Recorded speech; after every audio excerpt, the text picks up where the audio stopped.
Au quartier général de la MONUSCO, ce mercredi, la matière était abondante lors de sa conférence de presse hebdomadaire.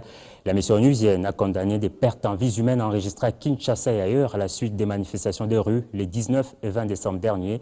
S'agissant du nouveau gouvernement, la MONUSCO dit avoir pris acte. Le point dans ce reportage. L'insécurité persiste dans plusieurs coins du Nord Kivu. Après la dernière attaque des Maïmaï à Butembo, la mission des Nations Unies en République démocratique du Congo évoque une certaine complicité interne.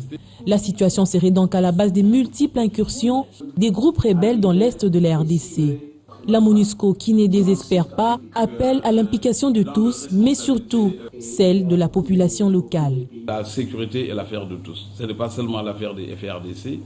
Encore moins l'affaire de la MONUSCO, c'est l'affaire de tout le monde. De toute cette guerre que nous observons à l'Est, il y a aussi des complicités internes. La traque n'est pas facile, compte tenu du terrain, compte tenu de la végétation, compte tenu des difficultés aussi à acquérir le renseignement auprès des populations civiles pour nous permettre d'agir à temps réel.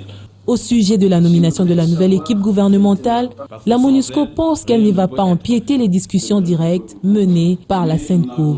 Les populations congolaises qui sont les premières concernées par la nomination de ce gouvernement qui a été publié récemment. Tous les acteurs se sont accordés autour de cette question et en premier lieu, les représentants de la SENCO qui ont dit de manière très claire que la publication ou l'annonce de ce gouvernement n'avait aucun impact de quelque ordre que ce soit sur la continuation des négociations.